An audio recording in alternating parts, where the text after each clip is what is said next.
Fuerte, por favor, un aplauso fuerte para nuestro Dios. Amén. Claro que sí. El tema, si usted toma notas, hermano, el tema de hoy es llenos de esperanza. Diga conmigo, llenos de esperanza. Una vez más diga, llenos de esperanza. Mire, este tema, hermanos, es tan importante y tan vital por los tiempos que estamos viviendo, por las situaciones que se están enfrentando, por muchas cosas que están aconteciendo, no solamente en este país, sino en todo el mundo. Ahora, una de las cosas curiosas, hermano, que aquí empieza este verso, dice, y el Dios de esperanza. Diga, el Dios de esperanza. Mire, en la Biblia podemos conocer a Dios de muchas maneras, con muchos títulos. Lo podemos conocer como el Dios justo, el Dios misericordioso, el Dios paciente. Pero también, tal y como dice aquí la Escritura, hermano, podemos conocerlo como el Dios de la esperanza. Si usted lee después el verso 5 de Romanos 15, usted verá que ahí se le llama el Dios de toda paciencia y de toda consolación. O sea, Dios tiene cantidad de títulos, hermano. Porque Dios no está cuadrado a un solo nombre. Él es, hermano, su sabiduría es inmensa, es divina, es eterna. Y esto es muy importante porque muy pocas veces nosotros nos ponemos a pensar en el Dios de la esperanza. Y por resultado, nuestra esperanza en Dios. Porque eso es recíproco. Así como Dios es el Dios de la esperanza, nuestra esperanza debería estar también en Dios. Y es que miren, para poder entender esto, ¿qué es en sí la esperanza? La esperanza que la Biblia nos enseña, la esperanza que la Biblia habla, no es esa esperanza que el mundo dice, esa esperanza relativa, esa esperanza, hermano, que dice, cuando alguien dice algo bueno, dice, espero que así sea. En Dios, hermano, no aplica ese término. En Dios es seguro que va a acontecer. En Dios es garantía de que va a acontecer tal y como Dios lo ha dicho. Por eso, quisiera que usted viera ahí en la pantalla la definición de la esperanza. Dice, ¿qué es la esperanza? En griego es elpis e involucra, vea lo que dice, la expectativa confiada. Mire, la expectativa confiada. ¿Cuál es el mayor ejemplo, hermano, que le puedo dar de la primera frase? Le puedo decir que hace 8 días, o el lunes 31 de marzo, cuando nuestra hija Julieta nos avisó que iba a llegar, hermano, le llamé y le pregunté, ¿a qué hora llegas? ¿Dónde vienes? O sea, yo estaba expectante, confiando que iba a llegar. O sea, yo estaba seguro que iba a llegar. No estaba dudando. No es que estaba, ojalá llegue, espero que llegue. Yo estaba totalmente expectante, pero confiado que ella iba a llegar. Pero lo que sigue diciendo esta definición dice, el anhelo de recibir las bendiciones de Dios, el anhelo de recibir las bendiciones que Dios ha prometido a los justos. Esto es esperanza. Porque no solamente es una expectativa confiada, sino anhelo recibir todas las promesas que Dios me ha hecho en Cristo Jesús. Y por eso, hermanos, es tan importante que nosotros entendamos lo que la esencia de la palabra nos dice, porque si no entendemos que Dios es un Dios de esperanza y que nuestra esperanza debe estar en Dios, ¿sabe qué? Entonces, hermano, usted no tiene esperanza. Y escuche, lo interesante de esto, hermano, es que sumamente importante creer esta frase en el Dios de la esperanza, porque solo en Dios tenemos esperanza. Solo en Dios existe la esperanza. Solo en Dios está nuestra esperanza. Y vea lo curioso, no se le llama un Dios de esperanza, se le llama el Dios de la esperanza, porque solo existe el único Dios verdadero que transmite esperanza, que da esperanza, que garantiza esperanza. Y sin el Dios de esperanza, amigo, toda esperanza es inútil, hueca y sin garantía. Si no tenemos nuestra esperanza en el Dios de la esperanza, toda tu expectativa confiada se va a derrumbar. Todo tu anhelo de recibir cosas buenas se va a derrumbar o solamente será temporal. Por eso, como dice Hebreos 15:13, el inicio dice, el Dios de esperanza. Porque si analizamos el antónimo de la palabra esperanza, lo contrario a la palabra esperanza, amigos, hay muchos sinónimos, pero el sinónimo que más encaja en contrario a una persona sin esperanza es una persona desesperada. Diga conmigo, desesperada. Y ¿saben qué es lo interesante, hermanos? Que en realidad, en la actualidad y los tiempos que estamos viviendo, es una verdad inmediata e irrefutable. Muchísima gente vive totalmente desesperados. Muchísima gente, hermano, viven pero con ese desespero. Y son muchas las razones por su desesperación. Porque, mi hermano, el ser humano está en esa situación y condición. Y todo lo que vemos en los periódicos, en los noticieros, en cualquier plataforma virtual, todas las noticias solo dicen algo: malas noticias, malas noticias, malas noticias. Muerte, guerra, hambre, economía que va a pique. Mire, usted sale a la calle, o el ser humano sale a la calle, hermano, ¿y qué se encuentra en la calle? Robo, violencia, asaltos, balaceras, hermano, y esto se está convirtiendo en una pandemia mundial. Secuestro, mire, hace años en Estados Unidos no se veían secuestros, ya empezaron a secuestrar gente en este país. Empezaron a pasar cosas que parecía que en nuestro país no iba a pasar. Estamos viendo situaciones, hermano, totalmente que antes casi era imposible ver en este país. Hace unos días salió que una chamaquita de 12 años y otra de 10 aquí en Indiana quemaron a otra de 11 años viva. Hermano, este mundo es un caos. Máxime ahorita con la situación del gobierno, muchísima gente, incluyendo los cristianos, andan todos desesperados, con el miedo de si los detiene el gobierno, los deporten, y andan todos nerviosos, inseguros. Y usted dirá: no, yo soy una persona de fe. Bueno, escuche la prédica y usted mismo júzguese. Pero yo creo en lo que la palabra de Dios dice, que Dios es el Dios de la esperanza. Amén. Por eso, hermanos, una vez más diga conmigo: el Dios de la esperanza. Mire, en realidad, muchas personas no es que no tengan esperanza. Todos de alguna manera tienen esperanza. Todos de alguna manera tienen esperanza. La pregunta o la cuestión es: ¿en quién tienen su esperanza? ¿Dónde tienen su esperanza? Mire, es muy tremendo, porque al final de cuentas, hermano, si pudiéramos hablar o pudiéramos relacionar esta palabra, obviamente la esperanza también tiene que ver con fe, y la fe también tiene que ver con la esperanza. El problema es que el ser humano, hermanos, no es que no tenga fe. Todos tienen fe en algo o en alguien. Y esa es la pregunta: ¿quién es el objeto de tu esperanza? ¿Quién es el fundamento de la esperanza?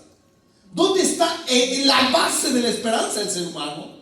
Y escuche, esto es tremendo. ¿Por qué?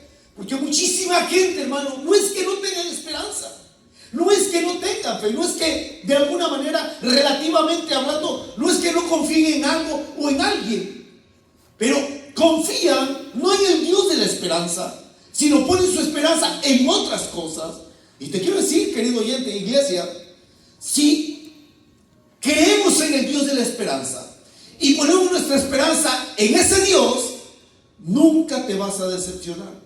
Pero la Biblia claramente nos dice en muchas partes de que cuando el ser humano pone su esperanza en algo que no es Dios, va a ser totalmente decepcionado, va a ser totalmente desilusionado. Y ese es el punto. Diga conmigo: el Dios de la esperanza. Así que ya le expliqué lo que es la esperanza. La esperanza es la expectativa confiada. Es una expectativa. Estás confiado, estás expectante, sabes que va a pasar, sabes que va a acontecer. Pero también eso involucra, como dice ahí, anhelo recibir las bendiciones que Dios ha prometido a los justos.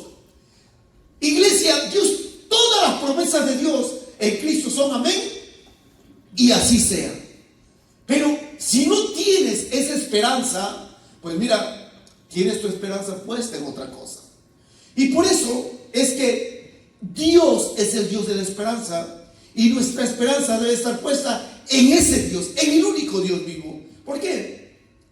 Porque muchas personas ponen su esperanza en muchas cosas que nada tienen que ver con el Dios de la esperanza. Vean por favor la siguiente escritura que le vamos a poner ahí en la pantalla. 1 Timoteo 6:17. Vean lo que dice. Mire, dice: a los ricos de este siglo manda que no sean altivos, ni qué, ni pongan su esperanza en las riquezas, las cuales son qué, inciertas, sino en el Dios vivo. ¿A dónde estoy? Vean lo interesante. Obviamente aquí muchos de nosotros podemos decir: pastor, pero está diciendo a los ricos. Hermano, el problema es que muchos de nosotros apenas con poquito ya no creemos los dueños del mundo.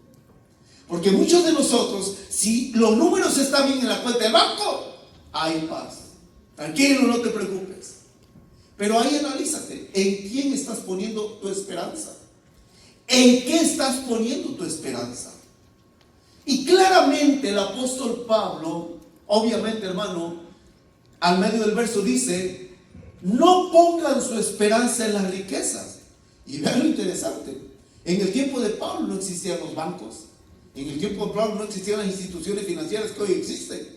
Entonces, ¿en qué se basaban las riquezas de aquellos tiempos? Bueno, hermano, se basaba en muchas cosas: en abundancia de ganado, en abundancia de cosecha, en abundancia de metal. Pero ahí es donde Cristo dijo: no se hagan tesoros en la tierra, porque el ladrón viene a robar. Y lo interesante, hermano, es que cuando las personas de aquellos tiempos ponían su esperanza en la riqueza, mire, claramente hay una referencia bíblica en Malaquías capítulo 3. Claramente dice ahí, hermano, que aquella gente que no era fiel, o el pueblo que no era fiel con Dios, hermano, dice que Dios permitiría que el devorador llegara.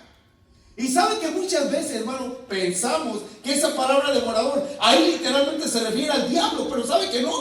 ¿Sabe a quién se refiere? A los gordojos, a las plagas que se comían las cosechas, al gusano que se comía todo lo que la gente almacenaba en sus almacenes. Usted lo puede comprobar en Malaquías después, hermano. Y el punto es este asunto. Suponga, hermano, su cosecha le llegaba el gorgojo, la plaga.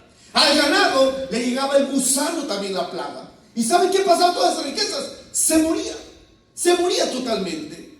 Y hoy, hermanos, nosotros como cristianos ni siquiera nos ponemos a pensar: ¿en qué está puesta mi esperanza? ¿En quién está puesta mi esperanza? Y claramente Pablo, inspirado por el Espíritu Santo, dice: no pongan su esperanza en las riquezas. De hecho, Salomón en Proverbios dice: no confíes en las riquezas, porque ¿qué? Le salen alas y vuelan.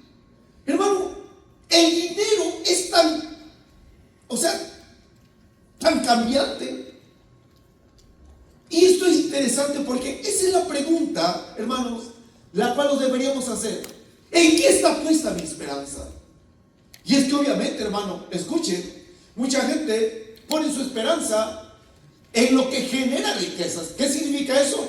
Mucha gente pone su esperanza en su trabajo. Tengo mucho trabajo, no hay problema.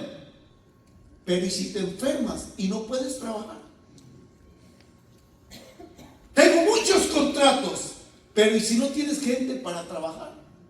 Bueno, tengo muchas propiedades para rentar, pero ¿y qué tal si esta noche vienen a pedirte el alma? Hermanos, hay veces que el ser humano se aferra a cosas netamente relativas que no disfrutan de las verdaderas promesas de Dios. Ahora, aquí en 1 Timoteo 6:17, aquí está la clave para ser una persona desesperada o con esperanza. ¿Cuál es? Bueno, tú y yo decidimos en quién pongo mi esperanza: o en las riquezas, las cuales dice ahí son ¿qué? Inciertas.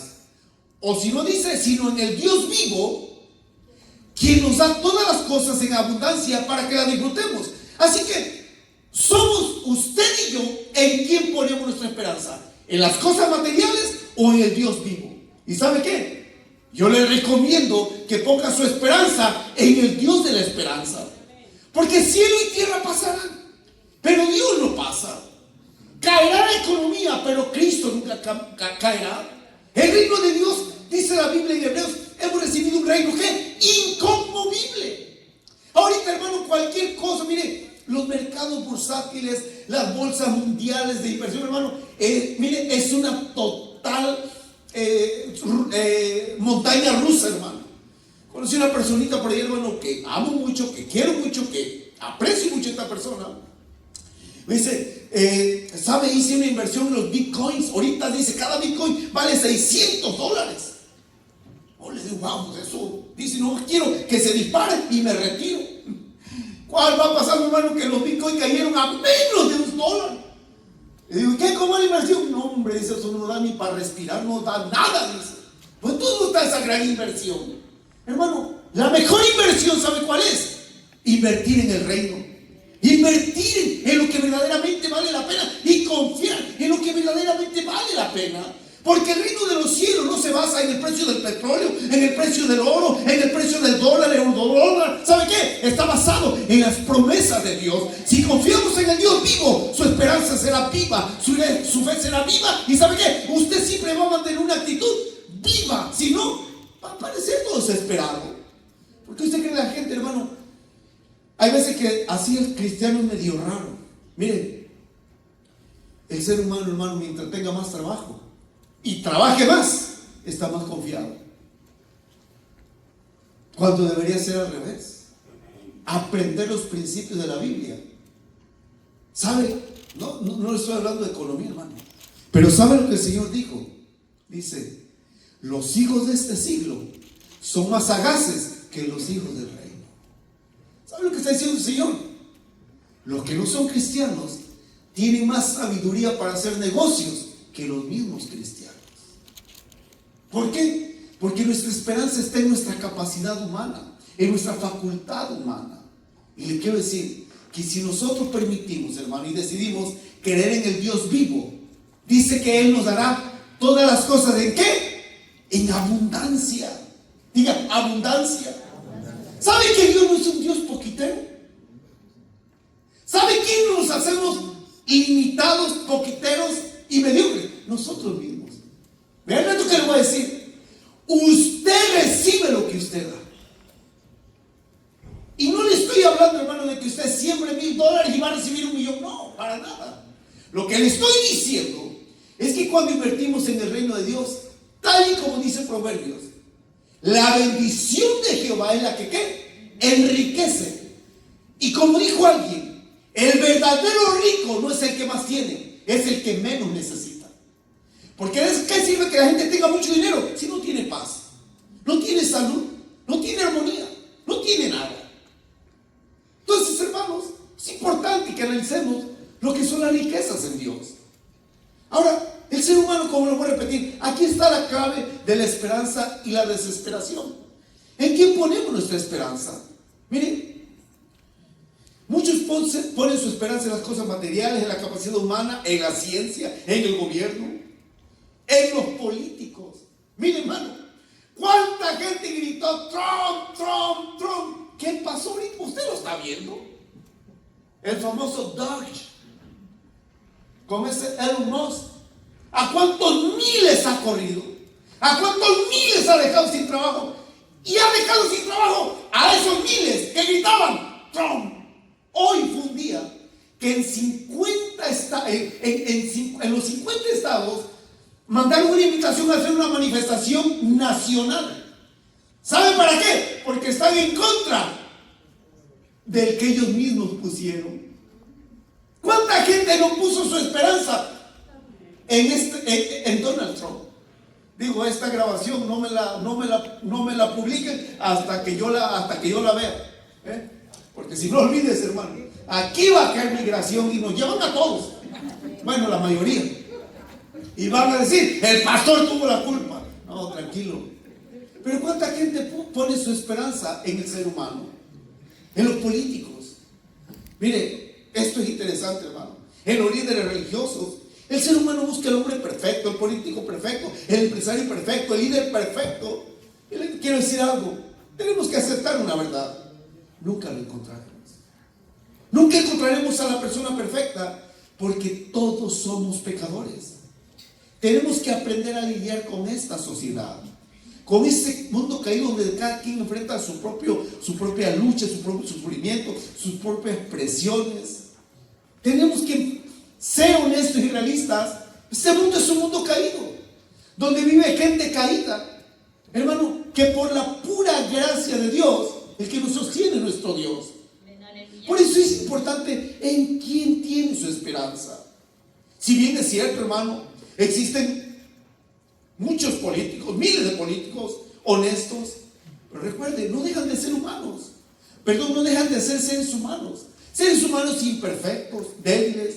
En otras palabras, son pecadores redimidos, pero al final de cuentas, pecadores, seres caídos. Por eso, hermano, solo existe una persona totalmente perfecta y se llama Jesucristo, el Dios vivo. Él nunca fallará, porque Él es el mismo de ayer, hoy y por los siglos. El gobierno falla, la religión falla, el ser humano falla, Cristo nunca fallará. ¿Y sabe por qué? Porque Él es perfecto. Amén. Por eso, hermano, amigo, ¿en quién tienes puesta tu esperanza? No ponga tu esperanza en el trabajo, no ponga tu esperanza en las riquezas, no ponga tu esperanza en el gobierno, no ponga tu esperanza en cosas caídas. Pongamos nuestra esperanza en Dios, que es el único que no falla. Porque, mi hermano, al final de cuentas, vean lo interesante. Cuando ponemos nuestra esperanza en el Dios de la esperanza, en sus promesas, hermanos, créalo que entonces la cosa cambiará. Porque, escuche bien esto, mire, oiga bien esto, como nos anima el grupo de alabanza, hermanito Luis, los que dirigen los servicios. Hermanos, esto que les voy a decir es un poquito así realmente pesadito, pero escuchen. Usted y yo no podemos jactarnos de ser personas de gran fe cuando nos faltan los elementos que la palabra de Dios nos dice. Porque nosotros podemos decir, yo tengo mucha esperanza en Dios, pero sabes, cuando ponemos nuestra esperanza en Dios, Dios va a hacer algo en tu vida y en mi vida. Voy a repetirlo. Cuando ponemos nuestra esperanza en el Dios de la esperanza, Dios va a hacer algo, porque Dios es galardonador de los que le creen. Eso dice Hebreos 11:6. Y si usted se ubica en Romanos capítulo 15, verso 13, léalo por favor. En Romanos capítulo 15, verso 13, la primera frase de ese verso dice: y el Dios de esperanza. Pero viene otra frase: el Dios de esperanza, ¿qué? Os llene de todo gozo y paz. ¿En qué? En el creer. Mire, Dios va a hacer algo en tu vida y en mi vida cuando nosotros ponemos nuestra esperanza en el Dios de la esperanza. Y es que vean con qué empieza esta otra frase: el Dios de esperanza os llene de todo gozo y paz en el creer. Ahora, escuche esto lo interesante. Dios te quiere llenar. Voy a repetirlo. Dios te quiere llenar. Pero Dios no te va a llenar de las cosas que tu carne anhela, ni siquiera tus propios deseos. Dios te quiere llenar ¿de qué? Gozo y paz. Y por eso es que el ser humano, como no tiene su esperanza en Dios, ni tiene gozo ni tiene paz. ¿Por qué? Porque está desesperado. Porque una persona, cuando pone su esperanza en el Dios de la esperanza, hay dos resultados: gozo y paz. Y por eso es que vemos iglesias frías, indiferentes, apáticas. ¿Saben por qué? Porque no tenemos el gozo de Dios.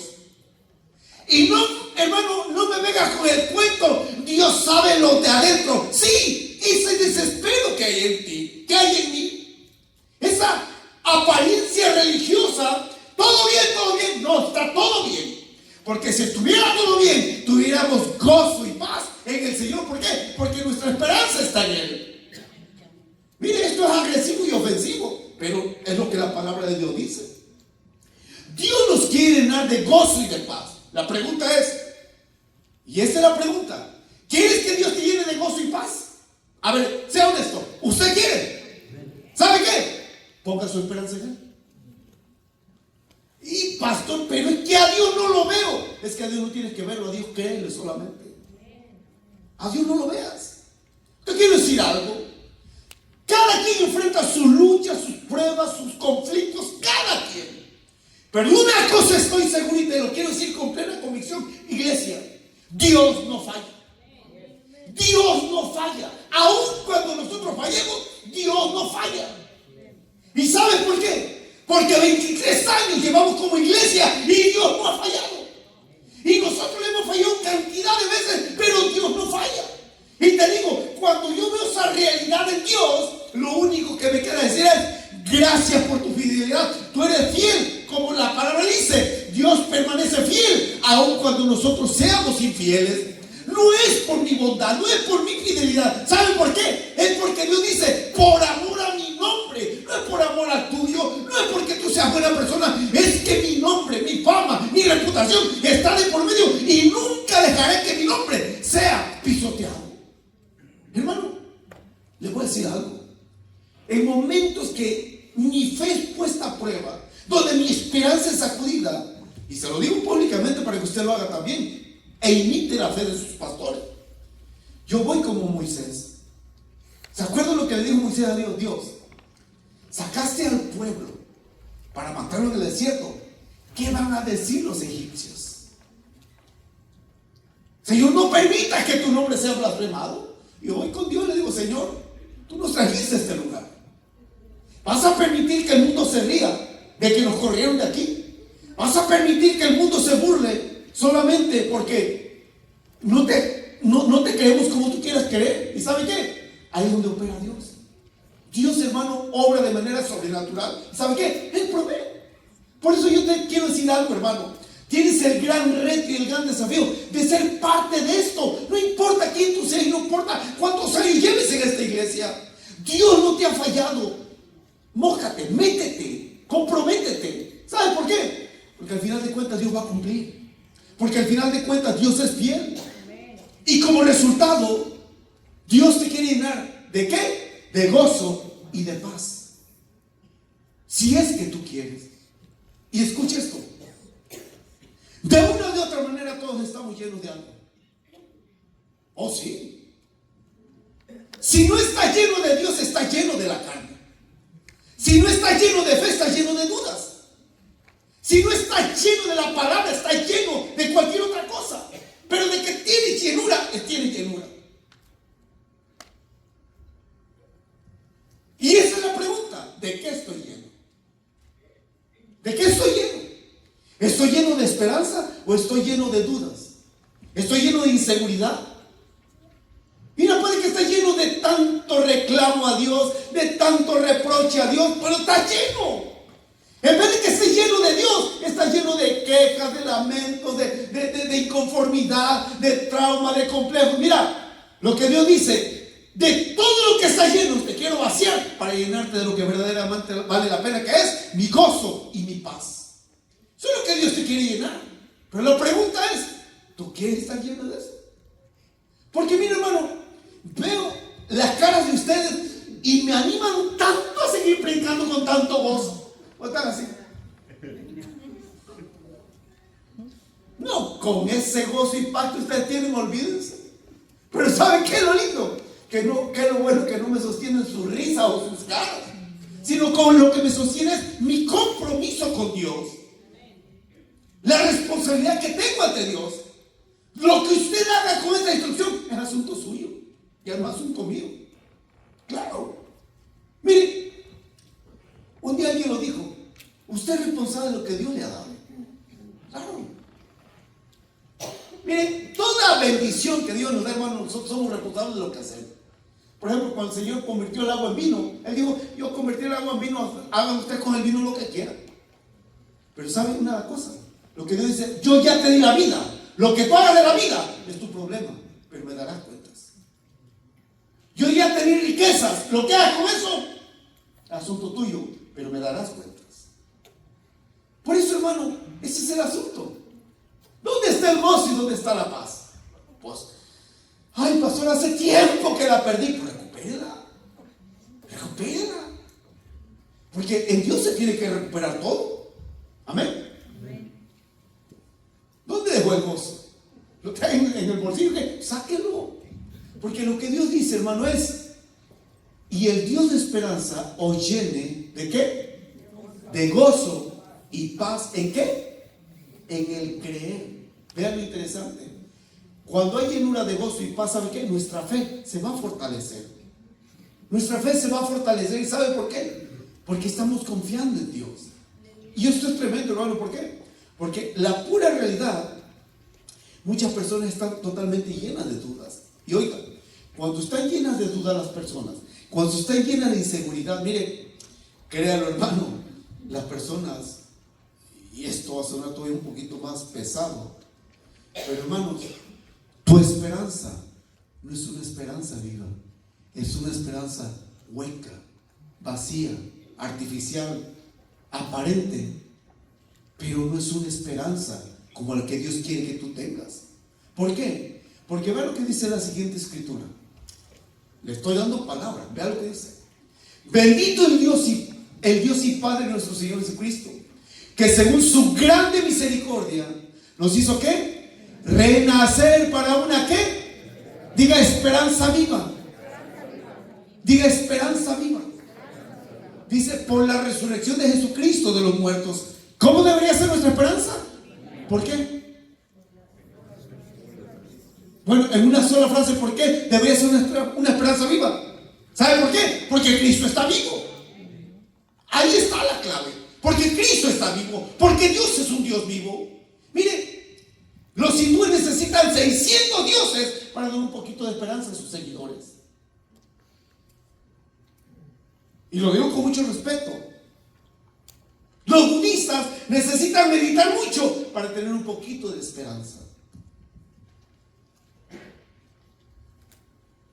Pero nosotros no necesitamos hacer absolutamente nada, sino solamente ¿qué? Creer.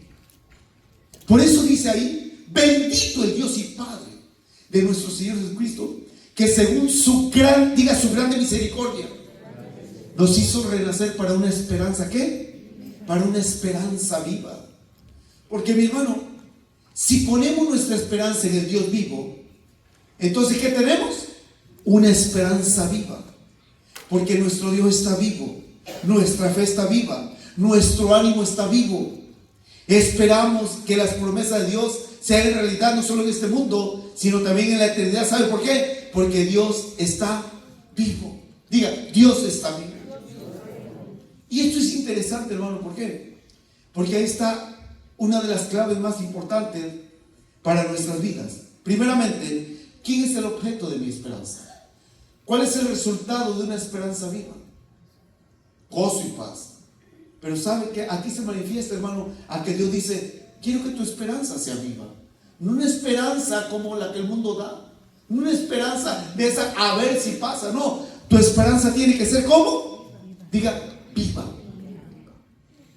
Por eso, hermano, mire, en realidad, aquí, analizando Romanos capítulo 15, verso 13, nos lleva a un efecto de causa. ¿Por qué? Porque mira lo que dice Romanos 15, 13. Espero que no lo haya perdido. Dice: el Dios de esperanza os llene de todo gozo y paz en el creer. ¿Para que qué? Para que abundéis en esperanza. ¿Por qué? Por el poder del Espíritu Santo. Y vea esto, hermano, esto es tremendo. Para que abundes en esperanza. Una vez más, hermano, oiga esto: para que abundes en esperanza. Pero una vez más aquí se incluye, hermano, la tercera persona de la Trinidad, que es ¿qué? Por el poder, ¿de quién? Del Espíritu Santo. Vea, Dios el Padre es su Padre de esperanza. En Jesucristo tenemos una esperanza viva. ¿Y quién va a reafirmar esa esperanza viva? El poder del Espíritu Santo. ¿Se da cuenta cómo la Trinidad obra y opera en nuestras vidas? Mire, si aplicamos esta palabra a nuestras vidas, las cosas cambiarán para bien, aun a pesar de toda lucha, prueba o proceso. Pero lo interesante es que esta frase dice: para que abundes en esperanza. Diga, abundar en esperanza. Quiero decirle algo a toda esta iglesia, amigos, hombres, mujeres, maduros, maduras, jovencitos, jovencitas y niños. Fíjate que una de las cosas es que nuestra esperanza tiene que ser una esperanza viva. Pero otra cosa que dice aquí es que nuestra esperanza tiene que ser abundante. Diga, abundante. Y yo le quiero decir algo, amigos, no dejen morir la esperanza. No deje que se muera la esperanza. Mire, no deje morir la esperanza de progresar, de estudiar, de conquistar, de seguirte preparando, porque la esperanza nunca muere. Algunos dicen, ¿la esperanza qué? Muere el último. No es cierto, eso no lo creo.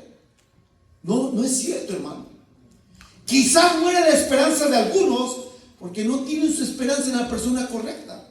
Pero si ponemos nuestra esperanza en el Dios vivo, nuestra esperanza está viva.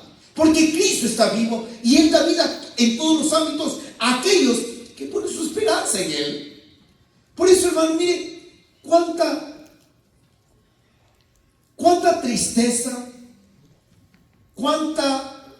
cuánto límite se pone tanta persona al pasar por alto el objeto de la esperanza correcta.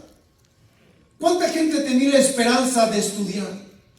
¿Cuánta gente tenía la esperanza de progresar, de prepararse, capacitarse, desarrollarse? Pero ¿sabe qué? Que cuando viene la lucha y viene la prueba, quiero decir algo, las cosas de Dios son buenas, pero cuestan. Porque Dios no es un Dios de magia. Dios no es Aladino que va a frotar la lámpara ya, dame 3 deseos. No. De hecho, eso dice el Salmo 37. Deleítate en Jehová.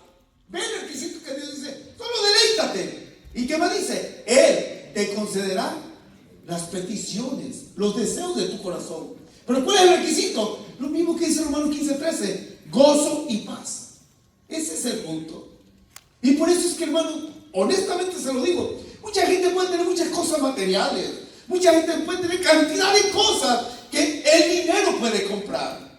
Pero escuchen, lo que el dinero compra no tiene valor, tiene precio. Pero el verdadero valor no se compra. ¿Por qué? Porque son esencias que van más allá de lo que nuestro entendimiento entiende. El dinero puede comprar sexo, pero puede comprar amor. El dinero puede comprar la mejor cama, pero no compra el sueño. El dinero puede comprar comida, pero no compra la armonía en el hogar. El dinero puede pagar un psicólogo, pero no puede dar la paz. Hay cosas que el dinero no compra. ¿Me están entendiendo? Por eso, ¿sabe, iglesia? No deje que la esperanza muera. Haga que renazca. Haga que sea una esperanza viva. Que de verdad diga, no voy a dejar morir este sueño. Voy a luchar por este sueño. Voy a pelear por este sueño. Mucha gente que tenía la esperanza de comprar una casa, de progresar, de abrir su propia compañía, de muchas cosas. Y de repente entra un hombre al gobierno. ¿Y sabe qué? No, pues ya mejor nos vamos para México. Ya mejor nos vamos para nuestros países. ¿Y dónde está tu esperanza? No, pues ya, mejor estamos pensando ya vender todas las cositas. Mire, el otro día veíamos a unos mexicanos que iban ya se iban para México. Llevaban hasta una bicicleta sin llanta, hermano. Nosotros pensamos, esta gente, hasta el mugrero estaba llevando para México. Cuando menos se llevaban para México, llévense cosas nuevas, no mugrero. Vea, ¿para qué llevan tanto mugrero si ya hay mucho mugrero en México? Todavía hay llanta en bicicleta sin llanta. Pero así es el hispano. Prefiero llevarme, no le voy a dejar nada a este gobierno, me lo llevo todo. No lleve mugre, lleva cosas nuevas. ¿Ah? ¿Estamos aquí o no? No deje morir la esperanza. ¿Me están entendiendo? Mire, existirán momentos en que casi perdemos la esperanza. Sí, sí hay momentos. Créanme. Hay momentos en que, bueno, Vamos a la Biblia. No pierda Romanos, porque ahorita regresamos a Romanos. Pero vaya por favor, hermanos, al libro de Hechos. Libro de Hechos, capítulo 27. Hechos, capítulo 27. No se aflijan. Hechos, capítulo 27. ¿Estamos? Vamos a leer solamente el verso 20. ¿Ok? Hechos, capítulo 27, verso 20. ¿Está ahí conmigo? Mire lo que dice el verso 20.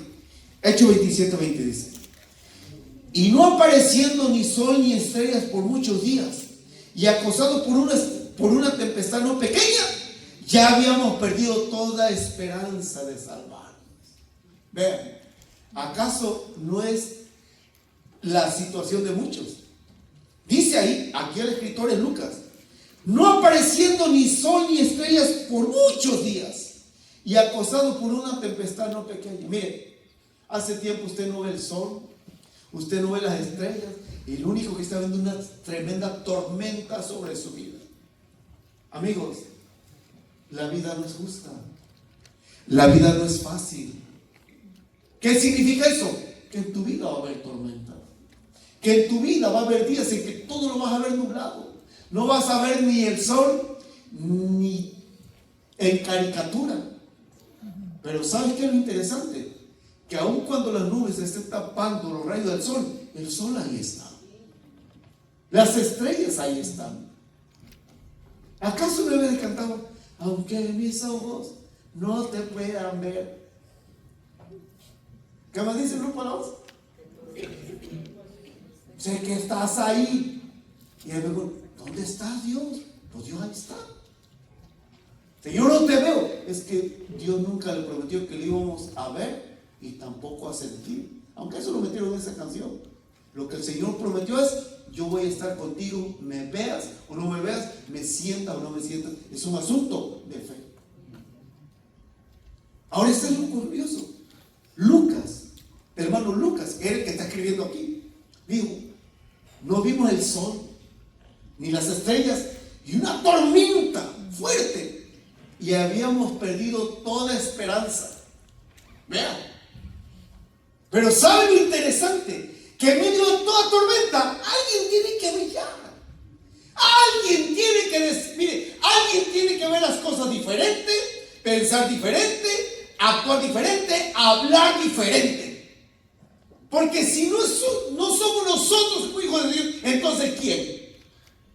Que digan: no, hermano, ya van a deportar a todos los inmigrantes. Pues ya, ¿qué, hermano? Pues ya, déjame preparar mis chivas. No diga eso. Vean lo que dice Pablo del verso 21 en adelante. Vean lo que dice Pablo, esto es glorioso. Del verso 21 al verso 25 dice: entonces Pablo, diga, entonces Pablo. A ver, póngame atención, diga, entonces. Ahora ponga su nombre usted ahí. O sea, su nombre de usted: Luis, Lucy, Vicky, Genaro. Ahora ponga su nombre. Ponga el nombre de usted. Porque si usted es un negativo, entonces ¿para qué caramba está creyendo la palabra? Hable diferente. Por eso dice Pablo, cuando va Pablo a Lucas, todo dramático ahí, hermano, todo desanimado. Pablo, perdimos la esperanza. No, un momento. Aquí la cosa no es así. Dice por eso el verso 21. Entonces Pablo, como hacía ya mucho tiempo que no comíamos, puesto en pie en medio de ellos, dijo: habría sido por cierto conveniente, oh varones, haberme oído y no zarpar de Creta tan solo para recibir este perjuicio y pérdida. Ahora, Pablo está diciendo: lo hicieron bien. Mire, Pablo les había advertido: no zarpemos, hay tormenta. Ellos dijeron: no, tú no sabes nada de navegación, Pablo. Nosotros somos. Pablo dijo: bueno, está ahí, ándale pues. Yo le voy a decir algo. Hay veces que nosotros metemos en tremenda bronca. ¿Sabe por qué? Porque los expertos nos están diciendo. ¿Y saben qué decimos? Yo sé un poquito más. Yo creo. Mire, le decía a una persona hace ratito que quiero mucho. El yo creo, el yo pienso, el yo siento ante Dios es basura. Deje su propia filosofía. Proverbio dijo: no seas sabio en tu propia opinión. Y esta gente, hermano, se aferró. Dijo, no, vamos a aceptar. Hace buen viento. Pablo dijo, ok. Yo creo que Pablo, hermano, en su relación con Dios, dijo, Señor, esta gente necia, pero acuérdate que aquí va tu siervo, acuérdate, Señor. Aquí, tú me dijiste que tengo que llegar a Roma. Y mire, Pablo era tremendo, hermano. Pero ve lo que dice. Sigue diciendo el verso 21. El verso 22 dice, pero ahora os exhorto ¿a qué? A tener buen ánimo, pues no habrá ninguna pérdida de vida entre vosotros, sino solamente de la nave. Porque esta noche ha estado conmigo el ángel del Dios de quien soy y a quien sirvo, diciendo, Pablo, no temas. Es necesario que comparezcan ante el César, y aquí Dios te ha concedido todos los que navegan contigo. Por tanto, varones, tened buen ánimo, porque yo ¿qué? Confío en Dios que será así como se me ha dicho. Yo le digo algo, le digo lo mismo. Dios es fiel a sus promesas, Dios es fiel a su palabra. Si usted ha perdido la esperanza, confíe en Dios. Si hace tiempo no ve las estrellas, no ve el sol y solo hay una tormenta sobre su vida, yo le digo, confíe en Dios, porque Dios lo llevará a buen puerto. Ahora, lo interesante de esto, el ángel del Señor Jesucristo le dijo a Pablo, vas a comparecer ante Roma. Pero sabe, hermano, que lo que no se le había dicho a Pablo, que una serpiente lo iba a morder, que iba a pasar fríos. Mire, de que Pablo llegaba a Roma. ¿Cómo iba a llegar? Mordido, con una tormenta, pero de que llegaba. Yo le digo a usted va a llegar. De que llega. ¿Cómo va a llegar? Eso sí no me lo pregunto. Pero de que llega. Usted va a llegar. Mire, vamos a llegar a la eternidad con nuestro Dios. Vamos a llegar a la gloria con Dios. ¿Cómo vamos a llegar? Quizás con menos pelo, con más arrugas, con más... yo no sé. Pero de que llegamos. ¿Y saben qué es lo lindo? Que en la eternidad, hermano, Dios nos promete un cuerpo glorificado. Un cuerpo sin imperfecciones, un cuerpo sin fallas, sin dolores. ¿Y saben qué? Dios lo ha prometido y yo lo creo. ¿Acaso no dijo Cristo, hermano, a través del apóstol Pablo también, que es necesario que entremos al reino de los cielos a través de muchas tribulaciones? Ese evangelio barato que se predica, hermano, que dice, recibe a Cristo y nunca tendrás problemas, eso es hasta diabólico, eso no es verdad. Cristo dijo, si a mí me han perseguido, ustedes a mí no van a perseguir. Si a mí me han rechazado, también ustedes lo van a rechazar. Pero ¿qué dijo Cristo? Confíen. Él dijo, en el mundo tendrán aflicción, pero confíen. Yo he vencido al mundo. Y yo te digo algo, iglesia, vas a tener lucha, vas a tener pruebas, pero confía en Dios. Él te sacará a buen puerto. Él te llevará al destino donde has de llegar. ¿Cómo vas a llegar? No me lo preguntes. Pero de que llegas, si tú te atreves a confiar en Dios. Porque mi hermano, todos, hermano, todos tenemos nuestras propias tormentas, nuestras propias luchas, nuestros propios conflictos. Todos. ¿Quién no tiene problemas? ¿Quién no enfrenta luchas en esta vida? ¿Sabe? Por eso, hermano, y se lo digo con esa plena convicción, usted y yo tendremos que cuidar nuestro lenguaje negativo. O sea, mientras la mayoría de gente dice, ay, que esto se va a poner peor. No es cierto, se va a poner mejor. Pastor, pero la lucha, pues, ¿cuán grande es la lucha? ¿Cuán grande es la victoria? Por eso le digo algo, todo cristiano que no tiene cicatrices de batalla, porque nunca ha peleado una batalla. ¿Por qué usted cree que condecoran a los soldados en la guerra? ¿Usted cree que esas insignias que tienen aquí son por su cara bonita? Son por batallas que han enfrentado. ¿Cuál es tu insignia? ¿Cuál es el reconocimiento? ¿Cuál es? Pon tu esperanza en el Dios. ¿Sabe que el Señor Jesucristo tiene esas insignias eternas? Ahí tiene las cicatrices. Ahí tiene las marcas. Hoy queremos llegar al cielo sin atravesar el desierto. Queremos llegar a la gloria sin cargar una cruz. Amigo, así no es. ¿Quiere las cosas buenas de Dios? Pon tu esperanza en Dios. De hecho, Tito dice que nuestra esperanza es la esperanza bienaventurada en Cristo. Es una esperanza que la gente envidia, porque es una esperanza viva. No quiero decir algo, hermano. Mucha gente vive vidas huecas, vacías, sin sentido. No tiene esperanza en nada. No tiene absolutamente nada. ¿Sabe por qué? Porque siguen confiando en sus propias capacidades. Iglesia, le voy a decir algo. La vida es emocionante. Créalo. Mire, cada reto que de manera individual enfrentamos nos debía dar emoción. Nos debía provocar, hermano, ¿qué va a pasar? Bueno, pueden pasar muchas cosas. Pero ¿sabe lo que dijo Pablo? Perseguidos, pero no desamparados. Derribados, pero no destruidos. Oiga, ¿sabe qué? Ese es el lenguaje de un campeón. Es el lenguaje de alguien que dice: pase lo que pase, venga lo que venga, yo seguiré para adelante. ¿Por qué usted cree que tanta gente está desactivada? Está inactiva. Vienen a la iglesia a aburrirse, a dormirse, a fastidiarse. ¿Y sabe por qué? Porque no están haciendo absolutamente nada. Están corriendo todos los riesgos en la carne y afuera. Pero atrévete a correr un riesgo en Dios. Y si pones tu esperanza en el Dios de la esperanza, Él te va a llenar de gozo y de paz en medio de la tormenta. Pero deja que Dios obre a su manera. Como decía hace ratito Cele, hay veces que nosotros, hermano, decimos que queremos las cosas, pero nos da vergüenza. Bueno, les digo algo. Hay veces que queremos las cosas, pero a nuestra manera. Le decimos a Dios: Señor, quiero que haga esto así, así y así. Y así no opera con Dios. Así no opera con Dios. Porque Dios es soberano. Y Él sabe hacer las cosas. Dice que una vez, hermano, un campesino allá, lejos de aquí, por el otro lado del mundo, plantó un arbolito y le dijo a Dios: Dios, manda lluvia. Manda lluvia, por favor, para que mi arbolito crezca. Ok, mandó la lluvia. Dios, ahora manda sol para que crezca bonito. También pues crece. Señor, ahora manda un poquito de frío para que sus raíces se reafirmen. No, manda el frío. Pero llegó el tiempo de la cosecha, no dio nada. Pero otro que había plantado también un arbolito, hermano, dio los mejores frutos. Y dijo: güey, ¿qué le hiciste? Bueno, yo lo único que hice fue plantarlo, sembrarlo, fertilizarlo y decirle a Dios: Señor, yo ya planté este arbolito, ahora a ti te toca hacer el resto. Yo solo confío en Dios. Y yo le digo a usted lo mismo: usted haga lo correcto. Y como decía el difunto Charles Stanley, déle los resultados a Dios. Haga lo correcto. ¿Tiene que orar? Venga a orar. ¿Tiene que servir? Sirva.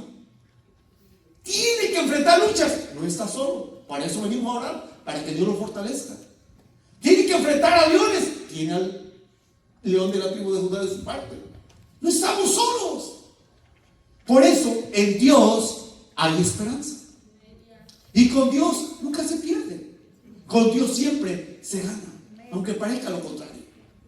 ¿Sabe por qué? Porque Dios es garantía de seguridad.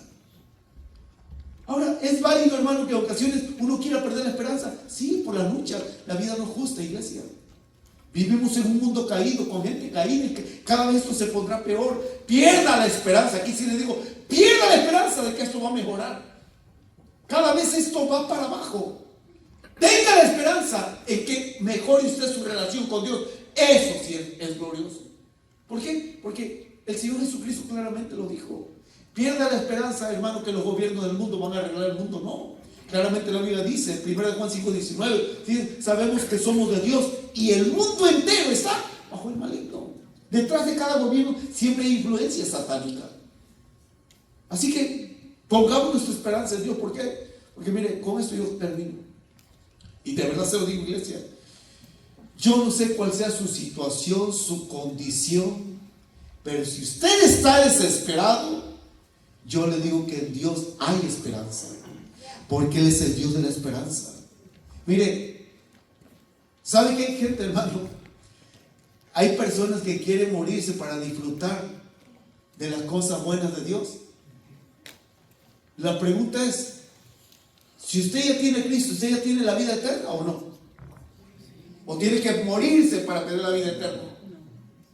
¿Y por qué no disfruta de las plenas bendiciones de Dios? ¿Sabe por qué?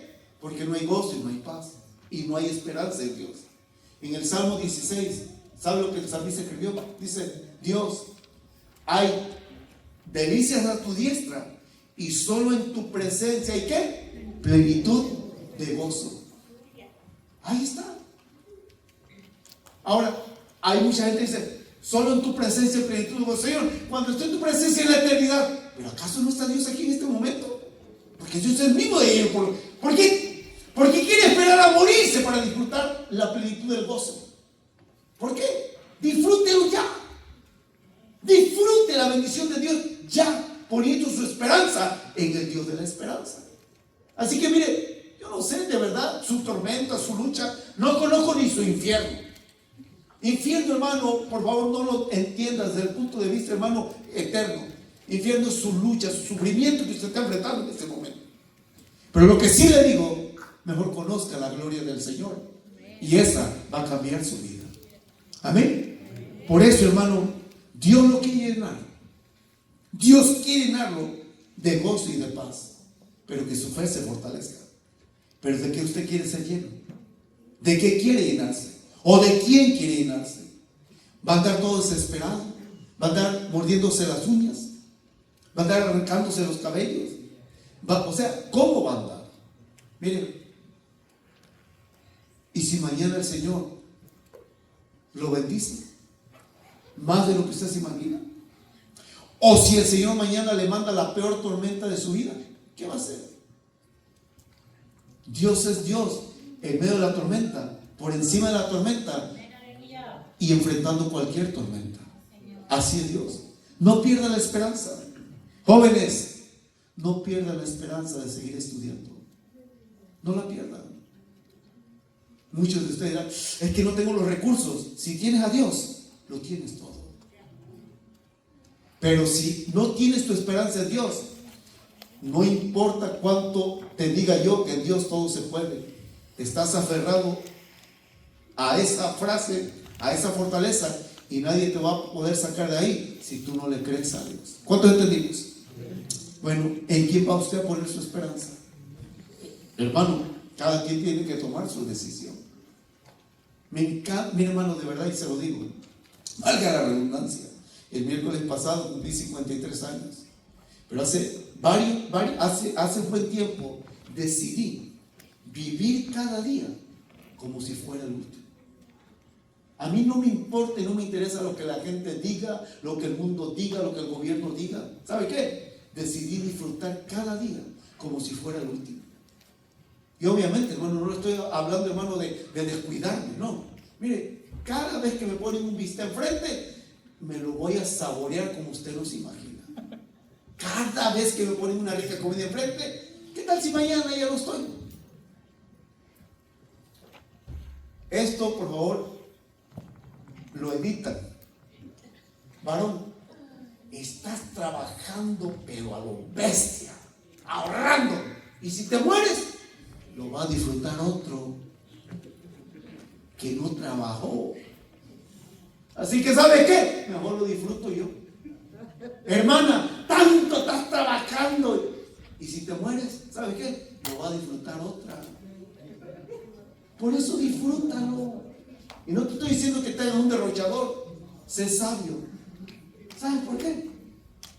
Porque tienes que vivir hoy como si fuera el último día de tu vida. Hace 15 días, uno de nuestros hijos nos invitó a comer. Hermano, yo jamás me imaginé que tanta bendición iba a recibir en esa comida. Mire, atrás de mí estaba un mariachi. Oye, hermano, yendo el México lindo. Pastor, las sobras de la carne. Anda con su religiosismo, hombre. Eso es totalmente amoral. No es ni bueno ni malo, algo divertido. Al otro lado, un grupo norteño. Te escribí una carta y no me contestaste. Dijo, no puedo. El ritmo está bueno, no le hago caso a la letra. Y como está una de nuestras hijas, hermano, que es bajista. Bueno, pues era Lupina, pues para que ya no ande. ¿Quién será? Porque hasta la curiosidad lo está matando. Casi le digo, Pina un reto, a que no vayas y le pides el bajo a ese bajista y empieza a tocar. Mire, disfrute la vida. ¿Quién le garantiza que usted mañana va a estar vivo? ¿Ah? Viva, como dijo Jack Dawson, el del Titanic, porque valga cada día. Que cada día valga la pena que usted lo viva, no solamente exista. Que cada día sea algo emocionante, porque usted tiene su esperanza en el Dios de la esperanza, que es una esperanza viva. Amén. Porque Dios está vivo. Así que deje que la tormenta pase. Haga como haga ser águila. ¿Sabe lo que hace el águila, hermano, cuando viene una tormenta? En vez de irse a refugiar, ¿qué hace? Levanta el vuelo y vuela arriba de la tormenta. Porque usted cree que las águilas, hermano, somos los máximos. Digo, valga la redundancia. Esa pobre chivita, hermano, que ya pura virgen. Pero bueno, esa es otra predicación. Póngase en pie.